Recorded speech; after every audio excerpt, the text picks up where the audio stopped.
अपनी चाह नहीं रखनी चाहिए, अपनी चाह प्रभु की चाह में मिला देनी चाहिए।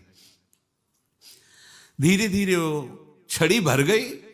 भ्रमण करने वाले महात्मा चूड़ी लगाई, इंतजार करते रहे। जब प्रयाग का कुंभ पड़ा तो चले। तो रास्ते में एक गांव में पूछा जाता है, जैसे कहीं रुको कि कोई श्रद्धालु ऐसा है जो संत सेवी है। तो कुछ लोगों ने बताया, हाँ एक परिवार है बहुत संत सेवी है और आपको मिलाते हैं उनसे। हाँ ये महाराज घर में रुका, खूब अच्छा हलवा पूड़ी पवाया और जो घर के मालिक थे चरण दबाए।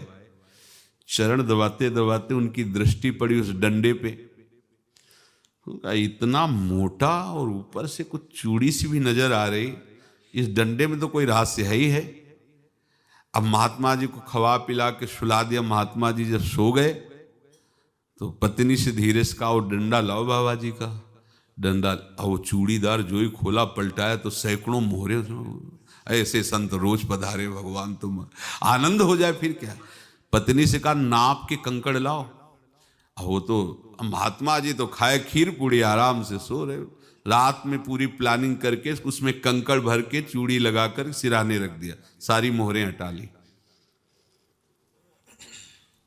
महात्मा जी आराम से छड़ी उठाए तो वजन पक्का। वैसे बड़े लोग चतुर होते हैं, पर ये नहीं जानते कि कर्म कितना भयानक होता है। और उनकी कोई संतान नहीं थी, पर धन में इतना प्रेम उनको था। बहुत सावधान। साधु महात्माओं के पास जो अर्थ है, गृहस्थी अगर आता वहीं से है, पर अगर उसको जोर जबरदस्ती या किसी छल कपट से, तो वो उसका विनाश ही करता है। आज तक का प्रमाण है। अब उनको ये भाव पता नहीं होगा, या पता होगा तो लोभ के कारण वो उसको मान नहीं पाए होंगे। महात्मा जी गए प्रयाग में, किसी अखाड़े पर रुके और वहां प्रार्थना की कि कल जो है संपूर्ण अखाड़ों का निमंत्रण किया जाए और सब संतों को भोग पवाया जाए और उनको दक्षिणा भी दी जाए। महंत ने सोचा कि बहुत बड़ा है तो उत्सव है, क्योंकि प्रयाग में कितने हजारों संत महात्मा सब। तो उनका महाराज बोरों इसमें चीनी और टीनों घी लगेगा, सब व्यवस्था। बोले आप मंगाइए, एक एक हिसाब हम करेंगे, हमारे पास सब व्यवस्था है। बोले कुछ तो पहले दे दो, वो इकट्ठे देंगे हम। उनको था कि अगर हम छड़ी खोला और दो चार मोहरे दी, किसी को पता लग गया तो गड़बड़ हो सकती। बोले हम भंडारे के समय आखिरी में सब कुछ आपको दे देंगे। ठीक है। वो अपने पास से पैसे लगाकर खूब जितना सामग्री सब लाए, लाखों की, और सब संतों को निमंत्रण कर दिया। संत जन निमंत्रित हो गए। भंडारा बन रहा है, तब वहां के महंत है और उनका देखो भंडारा भी बन रहा है, संतों को निमंत्रण। अब आप अर्थ की व्यवस्था कीजिए, क्योंकि इतनी बड़ी हमारी सामर्थ्य नहीं थी जितना हमने किसी तरह हमने व्यवस्था की। अब मुझे अर्थ चाहिए, तभी आगे की व्यवस्था बढ़ेगी। संतों को दक्षिणा देंगे और जिनसे अर्थ लिया उनको दे। देखो रसोई बन गई है सब। उनका छत में विश्वास नहीं तो ये अभी चूड़ी खोली। उनको तो था ना कि मोहरे हैं, कंकड़। तो जैसे कितना उनको सदमा लगा होगा। हजारों संतों का निमंत्रण, रसोई बन, मतलब संत हो के छल कपट। तो उनका महाराज आपने तो हमारा नाश कर दिया, जो महंत थे।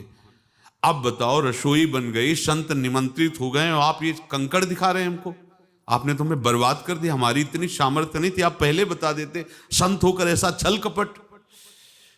अब वो बोले तो क्या बोले, क्योंकि उनको पता था कि मोहरे हैं इसमें। अंदर से उनका चिंतन गया उसी सेठ के पास, अच्छा ऐसा धोखा हमारे साथ किया, भोगोगे तुम। ये जो निकलता है ना भोगोगे, ये अकाट्य होता है।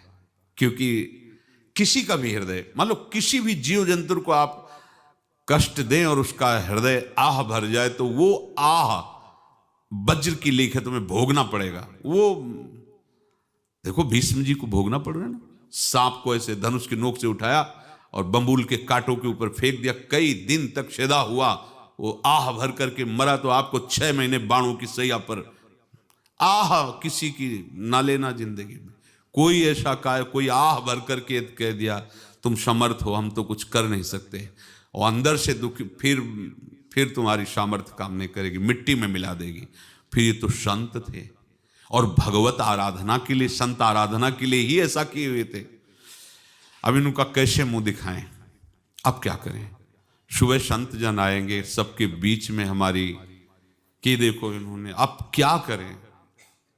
गए और संगम में जाके छलांग लगाई, अपने प्राण त्याग दिए। अब उनके तो पास मोहरे थी और व्यापार बढ़ा, और 9-10 महीने बाद ही लड़का हुआ। अब तो उनको कि संत फलीभूत हो गया, देखो व्यापार चल रहा, लड़का नहीं होता था, लड़का भी हो गया, बड़ा आनंद छा रहा है। जब से वो प्रकट हुए और धन की वृद्धि शुरू हो गई, पढ़ाई लिखाई में उनके खर्चा हुआ सब, बस बीमारी शुरू हो गई उनके शरीर में, अब उसमें पैसा जाना शुरू हुआ। इतने आसक्त तो वो दोनों हो गए कि कुछ भी हो, व्यापार ठप, संपत्ति बेचना शुरू। तो उन्होंने कहा कि बेटा मैं क्या कर सकता हूं तुम्हारे लिए।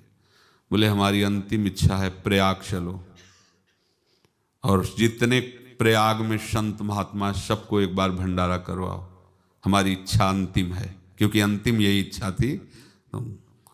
बोले अब ज्यादा संपत्ति तो नहीं रह गई, तो बोले घर बेच दो, मेरे लिए ही तो है, बेच दो। मुझे लगता मैं बचूंगा नहीं, पर मेरी अंतिम इच्छा पूर्ण कर दो। घर बेच दिया, जेवर बेच दी। वहां गए, जब संत सेवा की तो बोले मुझे संगम तक ले चलो। संगम तक ले गए और बोले समझे तुम चुराए थे और हमने उसको छीना है, कुछ नहीं रह गया, तेरे पास कुछ